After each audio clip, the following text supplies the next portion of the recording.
Que bom estar de volta com a lição de número 2. Nós estamos avançando nesse tema, preparados para o tempo do fim. E na lição de número 2, nós estudamos um pouquinho de Daniel.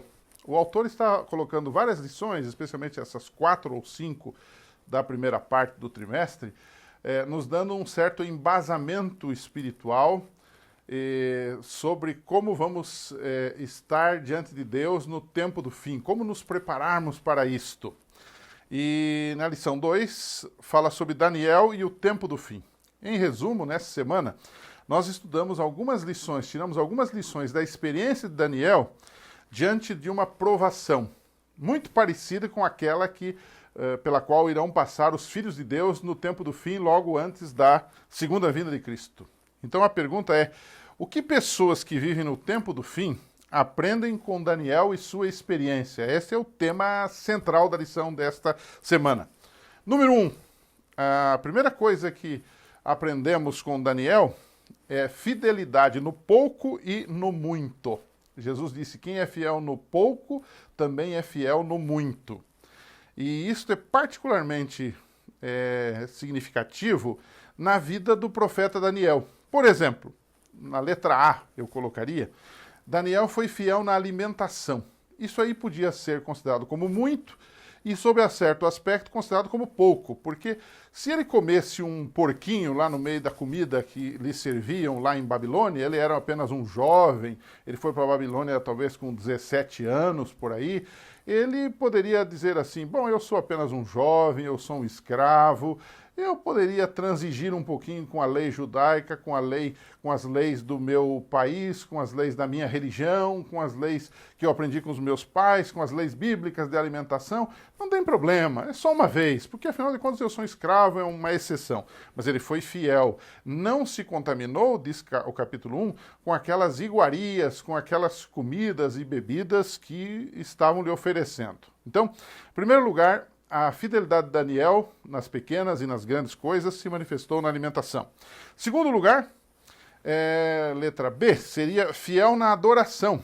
Aí as coisas foram um pouco mais complexas. Ele passou na primeira prova, que foi a prova da alimentação, e foi achado ele e os seus companheiros mais doutos, mais inteligentes, mais preparados do que os outros jovens que ali estavam, mas ele teve que passar agora pela aquela forte provação da estátua, né, do rei Nabucodonosor, que mandou erigir a estátua e exigiu adoração. Né? Então ele não se curvou, nem ele, nem os seus amigos. Ou seja, ele foi fiel a Deus na adoração. Né?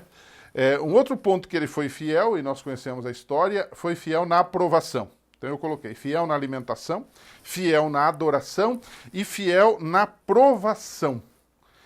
Daniel 6, você lembra do episódio da cova dos leões. Ele agora já não era mais um menino, um jovem, ele já era um homem criado, mas ele foi jogado na cova dos leões por causa dos ciumentos, dos invejosos e dos inimigos do povo de Deus. Ali ele manifestou a sua maturidade espiritual de forma muito forte, algo pelo qual muitos de nós teremos que passar nesse tempo do fim. Como é que vamos responder a esse tipo de provação, de não orar a Deus, de não manifestar a sua fé? Ele foi jogado ali na cova dos leões e sobreviveu, nós conhecemos a história. E finalmente, eu colocaria um quarto item aqui, depois de fiel na alimentação, fiel na adoração, fiel na provação, ele foi fiel na missão. Que missão foi essa? Representar o nome de Deus diante dos gentios e diante de um rei pagão que foi Nabucodonosor.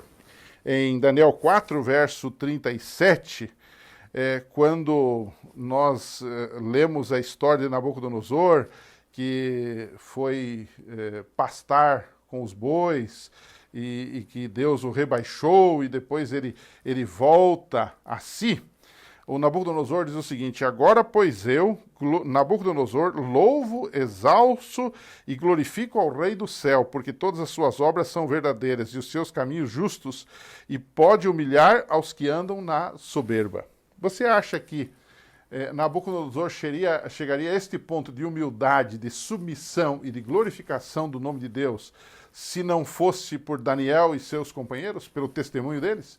Então Daniel foi fiel na missão, mas não apenas fiel, foi exitoso na sua missão de levar o nome de Deus, a verdadeira adoração de Deus, a um rei pagão, num contexto totalmente adverso e contrário ao próprio Daniel. O segundo ponto, o primeiro é fiel no pouco e fiel no muito, nós aprendemos com Daniel. E o segundo e último ponto seria, nós aprendemos com Daniel sobre a sua humildade.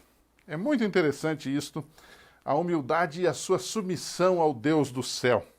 Por exemplo, quando a gente vai para Daniel 2, 28, quando ele vai interpretar a estátua, o sonho da estátua que Nabucodonosor teve, que representavam os reinos deste mundo, e entre eles começando com Babilônia até o fim, Daniel chega para o rei e ele diz assim, o rei começa a querer exaltá-lo, a querer, digamos que, endeusá-lo, elogiá-lo, e ele diz, não, há um Deus no céu, este é que revela os segredos.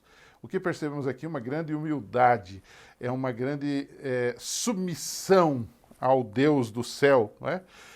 Em outras ocasiões, por exemplo, a gente vê Daniel buscando a Deus em humildade, em oração, para desvendar o sonho do rei, mas também depois, lá em Daniel 9, para interpretar as profecias que para ele estavam complicadas, né? A ponto de Deus mandar o seu próprio anjo para estar com ele, para ampará-lo, para ajudá-lo. A mesma coisa acontece conosco que vivemos no tempo do fim. Não é?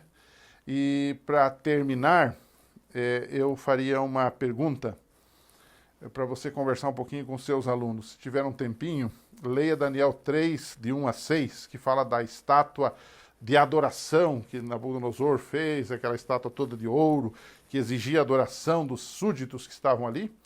E compare essa estátua, esta adoração, a um rei pagão, portanto uma falsa adoração, com a adoração que é proposta em Daniel 13, de 11 a 15. A adoração da besta, a adoração do falso profeta, a adoração do dragão, que nós temos no livro de Apocalipse. Nós vamos voltar a esse tema numa das lições mais adiante, onde vamos esmiuçar um pouquinho esse conceito. Mas leia as duas passagens e peça para os seus alunos questionarem e colocarem um pouquinho se existe uma semelhança entre a aprovação que Daniel e seus companheiros passaram e a aprovação que irão passar os filhos de Deus, que estarão diante da besta e da sua imagem e dos poderes do mal nesse tempo do fim, quando os guardadores dos mandamentos de Deus serão perseguidos. Então é algo para você discutir um pouquinho ali com a sua classe, e você vai perceber que em todas essas coisas uma palavra é chave: adoração. A quem adoramos? Quando adoramos? Como adoramos? Tudo isso está dentro dessa discussão aqui do nosso trimestre, da nossa lição, especialmente essa de número 2.